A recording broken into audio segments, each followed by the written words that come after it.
And as we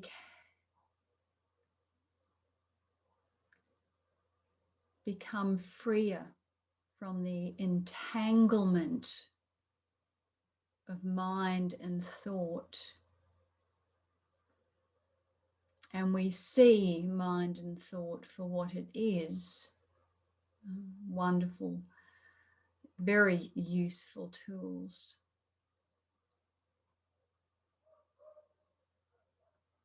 But we are not bound to thought. The mind does not rule our experience anymore. Then it's much easier to get in touch with this sense of expanded being. Always, of course, in this very present moment and bringing everything into this present moment. This moment is the gateway to that sense of being, that sense of expanded presence. It's a very peaceful,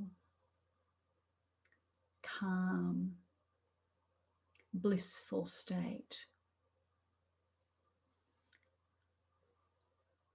And anything going on in the mind train falls into the background as unimportant. But of course, the mind is ever ready to help or hinder.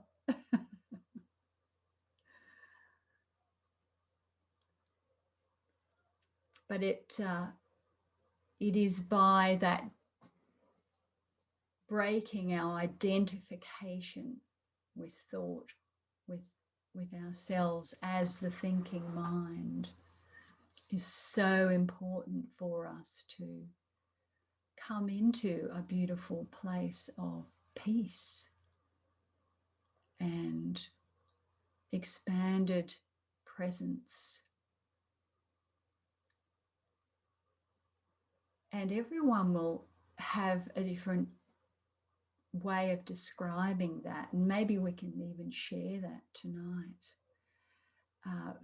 For me, it's a sense of such expansion that there's no awareness of the condensed. There's no limitation. It's that beautiful expanded feeling. But of course, we're using words here to describe an experience, and an experience is always going to be had through the physicality, because unless we had a body-mind, we would not be able to experience consciousness and share that through language and connect that through language. So this is the beauty and the wonder of this life that we share.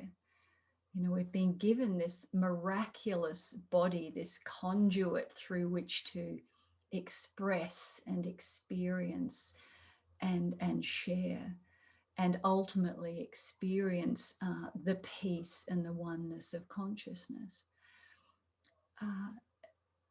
And when this body fades away back into ashes again, then the I am presence simply melts back into that expanded consciousness. So the gift here in our meeting and our coming together is that we actually have this to express and experience through. And that's why I often call the body the barometer of the soul. So words are always inadequate. It's almost impossible to share verbally what something feels like or is experienced for each of us. Mm. And, you know, there'll be times where the mind is perhaps too active and too strong to rest in that beautiful place. It'll still want to get its claws in and drag you back into into that thinking process, or that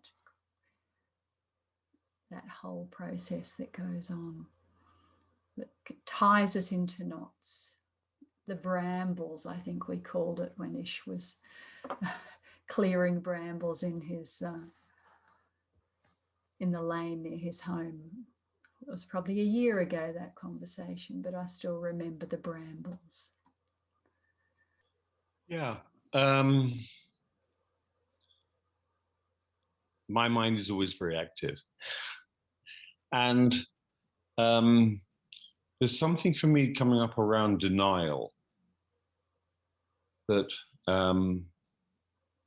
that for me, an awareness of regret over things from the past. And I'm reminded of Edith Piaf's wonderful song, you know, I have no regrets. And yet for me, there is something about, my mind says, well, if I'm going to move away from that into not being caught, is that not a denial of what was or what is? And how does one move away from that awareness of if one had more awareness once upon a time, one wouldn't have those regrets. So there's something, and I realize that's all a mind sort of stuff that's going on. But that's what's active for me at the moment. Yeah, and I'm sure that's actually very, very common, Sebastian. So thank you for bringing that up. And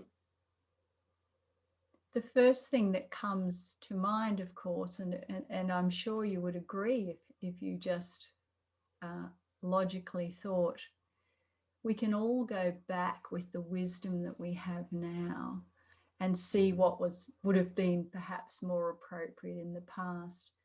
But at that time, in the state of consciousness and the state of awareness and the level of understanding we had at that time, we all make the only choice we can at that time, with the level of awareness, consciousness, understanding, etc., and wisdom that we've developed.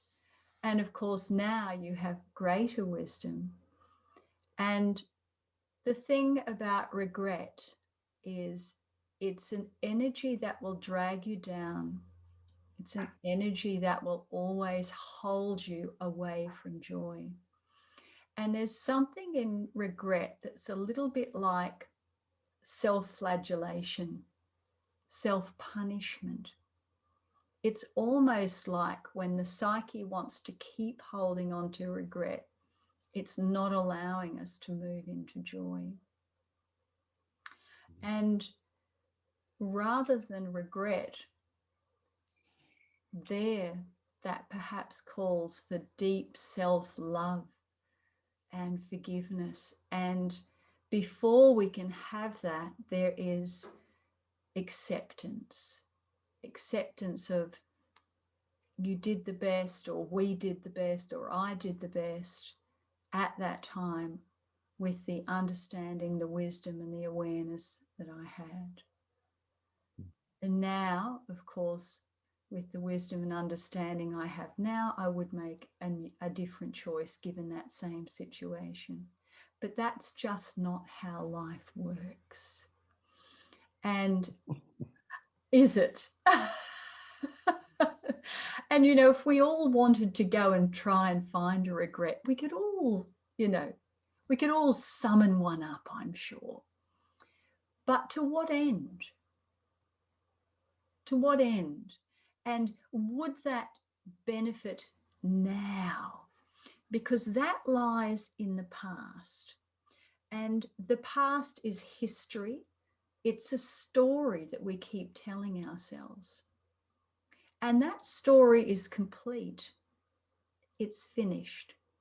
But if there's some unfinished business in present time, which is showing up as regret, then karmically it would be wise to complete that. And the completion of regret is acceptance. First of all, that's how it was. That's just how it was. There's no changing that now. That's how it was. Forgiveness. I forgive myself for punishing myself with all this regret. Not so much that I did the wrong thing then, because I didn't. I did the best thing I could with the wisdom and knowledge I had then. Forgive myself for punishing myself with this constant regret. And you know, offering self-love. Think of it this way: if one of your children came to you, one of your little children came to you and said, Daddy, I'm so sorry. I let the cat out and the cat got run over. Something like that, right? And I'm so sorry. I feel... Now, would you be too worried about the cat, or would you be there consoling your child saying, it's all right, darling, you didn't know that was going to happen. You know, it was, you know, just a simple act. You'd be consoling that child. You would not want that child to punish itself with regret, would you? No. So the divine source of love doesn't want you to punish yourself with regret either. Thank you. Thank you, because that is such a common... For years I did it, you know, after my son died, I was like, if only I'd done this or that. Oh, you've got a puppy. And I had I had to recognize that. I had to see, oh my goodness, I'm actually causing harm here. I'm causing pain to myself. And if I'm causing pain to myself, you know, I am you, you are me. I am adding to the pain body of the world. I am adding to the pain body of humanity if I am harming myself with self-punishment and regret. So I worked enormously with total acceptance of everything, even though it was not the way I wanted that part of my life to play out. I accepted it 100%. And accepted every decision I made along the way was the best decision I could have made, with the wisdom I had at that time, with the information and the understanding I had at that time, and also that my son had at that time.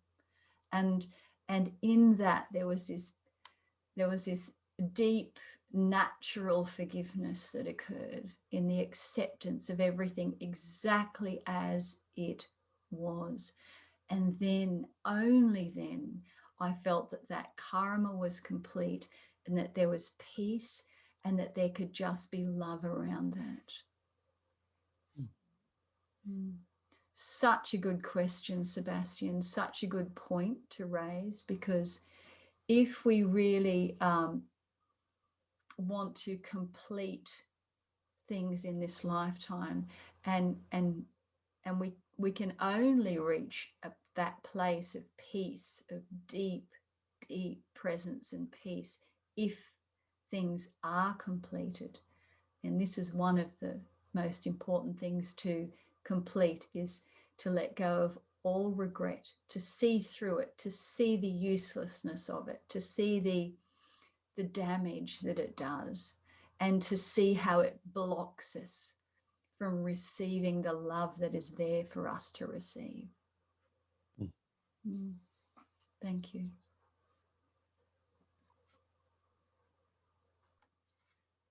That's beautiful. Thank you.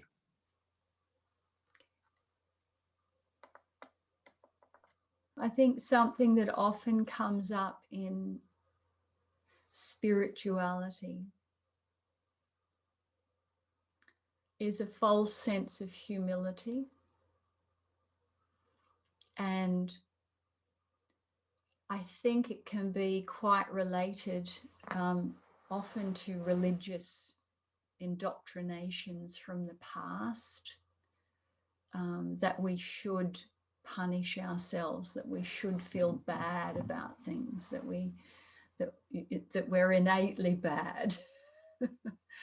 And it's a very sad philosophy that I think was probably created by very controlling men that developed religion.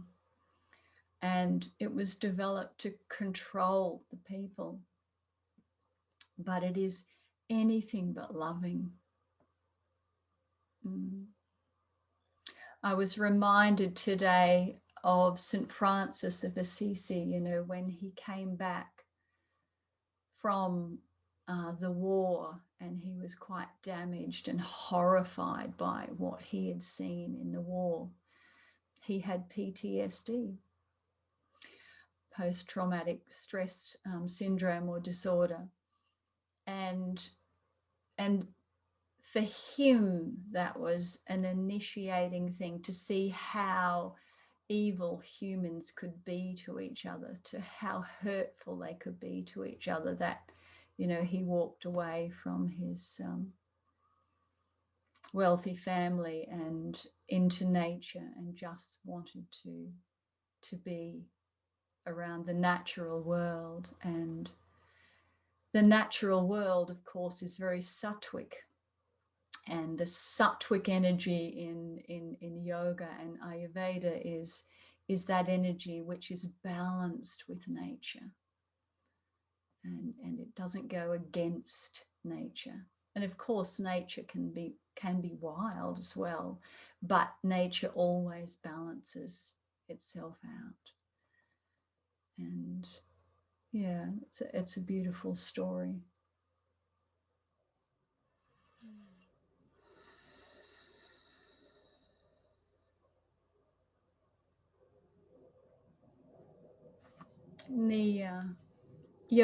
Some of the Yoga Sutras, one of the most important things is to know who you truly are. Who am I? Am I identified with myself as the separate self or the egoic self that is stuck in the game?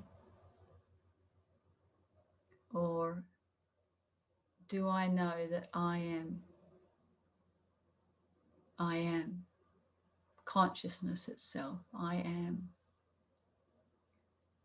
And in the Bhagavad Gita, you know, when Arjuna says to Krishna, show me, I want to know, you know, I want to see God, the divine. And Krishna says, no, it will blow your mind. And of course, he ends up showing him the brightest light. But that's why it's indescribable, really, because all this, to wrap our head around it, is just, it's mind-blowing. It really is mind-blowing. But coming back to be living simply close to nature, knowing that I am, but not the I am that is the egoic self with a personality, with an agenda, who is stuck in the game and thinks that that's it. The I am that sees the truth. And that truth is something that each of us, once we have that spark of light within us, seek. But it is all the mind play, whether that is, oh, I don't like this and I want this, or our regrets, for instance. All these things keep us away from that divine love, to that pure sense of being, which is always here and ever available. It is only our patterns that get in the way. And you know, most of the work I do with people that come to see me is peeling back those patterns, because the gold, the light, the oneness that we all are, that I am, is there. It's always here. It's always available. But there are so many patterned beliefs and, you know, the what ifs and the regrets and the religions and the fear and the deceit and the anger and all the things that are being held on to, all those patterns, all have to be peeled back. So yes, Kathy, I contemplate everything to see through it, to accept it fully, to allow it fully, to see that it's all perfect, but also to see through it and to allow it to be a complete experience. So it's done, it's finished. And as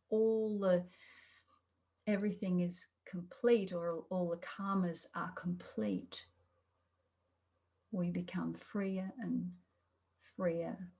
And it's not we, the persona, that becomes freer. The patterns fall away and there is greater lightness here. The light shines through a little bit easier.